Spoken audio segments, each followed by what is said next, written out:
Hi students, இந்த வீடியோவில் 4ஆம் வகுப்பு 3வது பருவத்தில் இருக்கிற அறிவியலில் அழகு 2 விலங்குகளின் வாழ்க்கை இதுக்கான புக் பேக் ஆன்சர் தான் பார்க்க போகிறோம். பேஜ் நம்பர் 79 எடுத்துக்கோங்க. அதில் ஃபஸ்ட்டு பாருங்கள், நான் யார். ஃபஸ்ட் ஒன் வேர்டு பாருங்கள், எனது குழு காலனி என்று அழைக்கப்படுகிறது. ஆன்சர் வந்து எறும்பு. ரெண்டாவது ஒன் வேர்டு, எங்களின் வீடு கூடாகும். ஆன்சர் வந்து பறவை. மூணாவது ஒன் வேர்டு, மணலில் நடப்பதற்காக என் கால் பாதங்கள் அகலமாக உள்ளன. ஆன்சர் வந்து ஒட்டகம். நாலாவது ஒன் வேர்டு, எனது பாதையில் உள்ள பொருட்களை கண்டுபிடிக்க மீயொலியை பயன்படுத்துவேன். ஆன்சர் வந்து வவ்வால். அஞ்சாவது ஒன் வேர்டு, நான் பகலிலும் இரவிலும் சுறுசுறுப்பாக இருப்பேன். ஆன்சர் வந்து சிங்கம். அடுத்தது கோடிட்ட இடங்களை நிரப்புக. ஃபர்ஸ்ட் ஒன் வேர்டு பாருங்கள், இரவில் சுறுசுறுப்பாக இருக்கும் விலங்குகளை டேஸ் என்று அழைப்பர். ஆன்சர் வந்து இரவில் இரை தேடும் விலங்குகள். ரெண்டாவது ஒன் வேர்டு, டேஸ் பெற்றோர் பராமரிப்புக்கு சிறந்த எடுத்துக்காட்டாகும். ஆன்சர் வந்து கங்காரு. மூணாவது ஒன் வேர்டு, ஆந்தைகளின் குழு டேஸ் எனப்படும். ஆன்சர் வந்து கூட்டம்.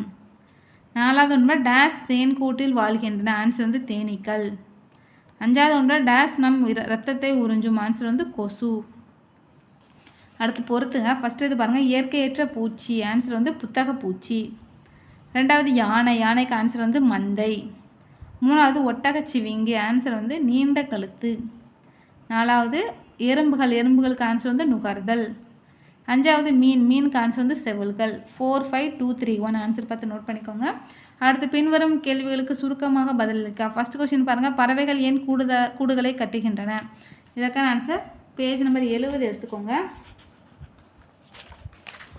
பேஜ் நம்பர் 70ல் அந்த ரெண்டாவது பேரா கொடுத்துருக்காங்க, மூணாவது வரி குறிச்சிக்கோங்க. தம் இளம் பறவைகளுக்கும் பாதுகாப்பாக வாழ்வதற்கு கூடுகளை கட்டுகின்றன. அந்த ஒரு வரி மட்டும் குறிச்சிக்கோங்க.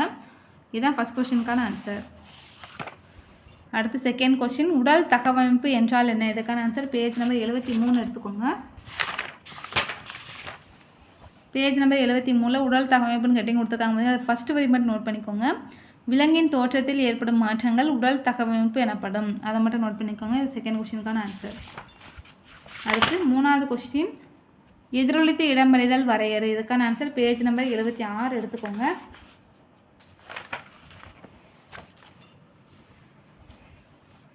பேஜ் நம்பர் 76ல் வவ்வால்கள் கொடுத்துருக்காங்களா, அதில் ரெண்டாவது வரியிலேருந்து குறிச்சிக்கோங்க. இரவில் இருக்குது, அதுக்கு முன்னாடி வவ்வால்கள் மட்டும் எழுதிக்கோங்க. வவ்வால்கள் இரவில் தங்கள் வழியை அதுலேருந்து குறிக்க ஆரம்பித்து அந்த என்கிறோம் வரைக்கும் நோட் பண்ணிக்கோங்க. மூணாவது கொஸ்டினுக்கான ஆன்சர். அடுத்து நாலாவது கொஸ்டின், எறும்புகள் அதிர்வுகளை எவ்வாறு உணர்கின்றன. இதுக்கான ஆன்சர் பேஜ் நம்பர் 76 எடுத்துக்கோங்க. பேஜ் நம்பர் 76ல் எறும்புகள் எட்டையும் கொடுத்துருக்காங்களா, மூணாவது வரி பாருங்கள், கால்களால் தரையின் அதிர்வுகளை உணர்கின்ற. அந்த ஒரு வரி மட்டும் நோட் பண்ணிக்கோங்க. இதுதான் நாலாவது கொஸ்டினுக்கான ஆன்சர். அடுத்து அஞ்சாவது கொஸ்டின், குழுக்களாக வாழும் 3 விலங்குகளை எழுதுக. ஆன்சர் சைலே நோட் பண்ணிக்கோங்க. யானைகள், மான்கள், வரிக்குதிரைகள். அடுத்து ஆறாவது கொஸ்டின், பறவைகள் ஏன் வி வடிவத்தில் பறக்கின்றன. இதுக்கான ஆன்சர் இந்த சைடில் எழுதிக்கோங்க. காற்றின் எதிர்ப்பை குறைக்க பறவைகள் வி வடிவத்தில் பறக்கின்றன. பறவைகள் வி வடிவத்தில் பறப்பதால் அவை அதிக அளவு ஆற்றலை சேமிக்கின்றன. இதை பார்த்து ஆறாவது கொஸ்டினுக்கான ஆன்சர் நோட் பண்ணிக்கோங்க. அடுத்தது பின்வரும் கேள்விகளுக்கு பதிலளிக்க. ஃபர்ஸ்ட் கொஸ்டின் பாருங்கள், விலங்குகள் ஏன் குழுக்களாக வாழ்கின்றன. இதற்கான ஆன்சர் பேஜ் நம்பர் 69 எடுத்துக்கோங்க.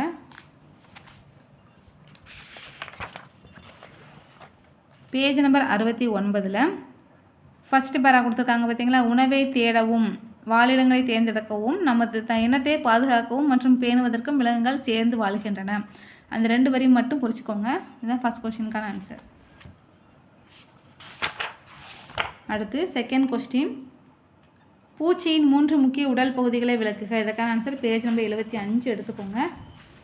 பேஜ் நம்பர் 75ல் இந்த கீழே 3 பாயிண்ட்ஸ் மாதிரி கொடுத்துருக்காங்களா, தலை, மார்பு பகுதி, வயிற்று பகுதி. அந்த தலையிலேருந்து குறிக்க ஆரம்பிச்சுக்கோங்க. தலையில் காணப்படும் முக்கிய பாகங்கள் அதுலேருந்து குறிக்க ஆரம்பித்து அடுத்து அந்த வயிற்று பகுதியில் கடைசி இருக்குது பாருங்கள், வயிற்று பகுதி கண்டங்களாக பிரிக்கப்பட்டுள்ளது. இது வரைக்கும் கொஞ்சம் நோட் பண்ணிக்கோங்க. இதுதான் செகண்ட் கொஸ்டினுக்கான ஆன்சர்.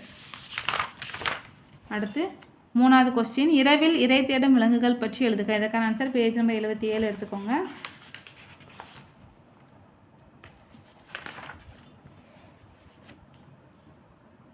பேஜ் நம்பர் 77ல் 4 வரியில் ரெண்டாவது வரி பாருங்கள், சில பறவைகளும் இரவில் சுறுசுறுப்பாக அதுலேருந்து குறிக்க ஆரம்பிச்சுக்கோங்க. ஆரம்பிச்சுட்டு இந்த படத்துக்கு மேலே இருக்குது பார்த்தீங்களா, ரெண்டாவது வரி, கண் பார்வை ஆகியவற்றை பெற்றுள்ளன. அதில் இருக்க 3 வரி, அப்புறம் இதில் இருக்க 2 வரி மட்டும் நோட் பண்ணிக்கோங்க. இதுதான் மூணாவது கொஸ்டினுக்கான ஆன்சர்.